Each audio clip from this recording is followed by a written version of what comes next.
As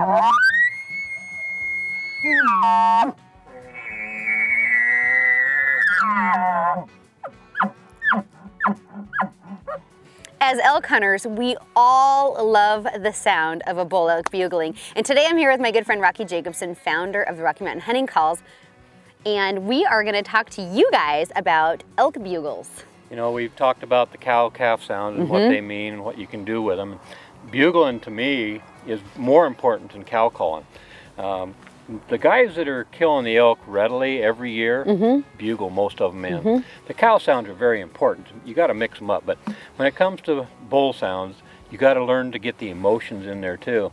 And a good rule of thumb, if you don't know what sounds to make, mimic what the bull is doing. Absolutely. But what I like to do if I'm walking a ridge top is I'll start off with what I call a location call. Rockie's going to demonstrate, first of all, the difference of a 1-note, 2-note, and 3-note location bugle. Okay, we'll go into the 1-note.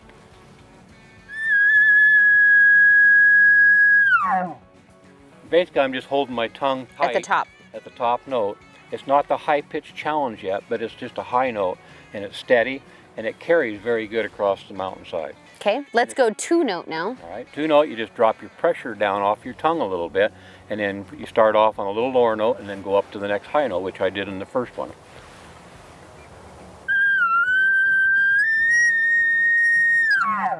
And then there's a 3-note bugle, which starts low and then goes high. You want me to do that one? Sure.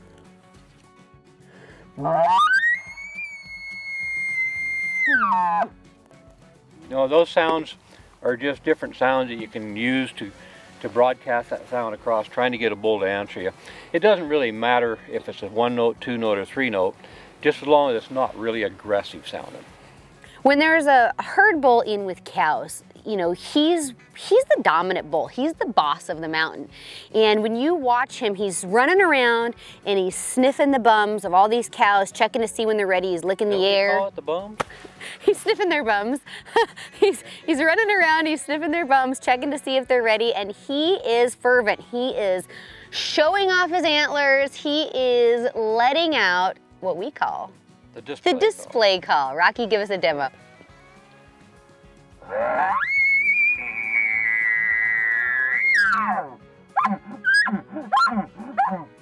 Very impressive sound, and that's what those bulls are trying to broadcast out to everybody else. If you can learn to make this display call sound and couple it with cow sounds, a lot of times you'll find yourself calling in a really, really sneaky satellite bull that's coming to peruse and check around and see if he can pick up a stray cow. So that call for me doesn't always necessarily call in that herd bull. He might answer to that, but you're oftentimes very likely to call in a satellite bull with that call. Correct. And they usually come in quiet. Absolutely, because they are afraid of that big boy that's showing off. When you hear two bulls firing back and forth across a mountainside, there's like nothing better than that. Yeah, that's cool, isn't it? And you end up hearing what we call a challenge call. This is a very high-pitched, screaming, airy sound, very fast and aggressive, like this.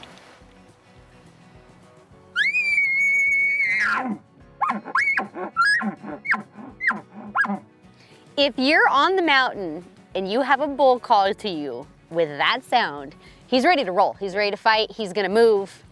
You know, you can feel all the different emotional changes that we did in those 3 different sounds. Absolutely. And that's the key to good elk calling, is be emotional in all your calling techniques. If I have a bull that's display calling, I know most likely he's got cows with him. There's going to be eyeballs, and it's going to affect how I strategize on trying to move in on that bull, or if I'm going to take a second option of trying to call in a satellite bull. Versus hearing that challenge call where you know, game on, you have a pretty good chance of, if you rake a tree and get with it, you might call in a really angry, hot bull. You know, the challenge call is what everybody wants to hear. Oh, everybody because you know the game is on. Game is on. That is the best call in the world to hear. So mastering these calls takes time. Rockie, why don't you do just a quick rundown of all of the call sounds really quick, and then that'll give you guys an opportunity. We'll start again with the 1-note bugle. So this is the 1-note location call. This is going to be that bull on the mountain just kind of letting you know where he's at.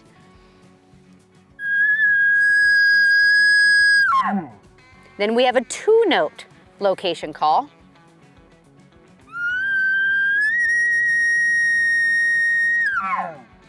And then there's a 3-note location call.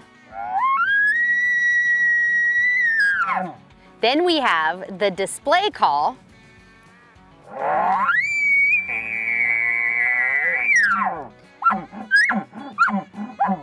And the challenge call.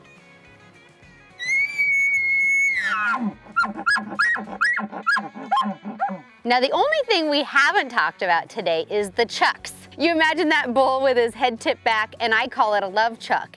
It's a chuckle where he's almost pleading with the cows, and it kind of sounds like this.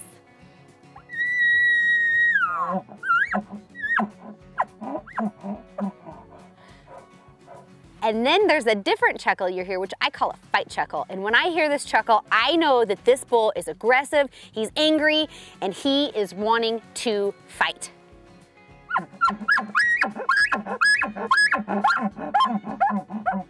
Very different emotions, same sound, but telling you a completely different story when you hear it on the mountain. Learning to master all of these sounds is not only going to make you a better elk caller, but it's going to help you become a better elk hunter, because if you learn what the different sounds mean, it helps you strategize your hunt much more effectively, and you're gonna have more opportunity at tagging the bull of your dreams.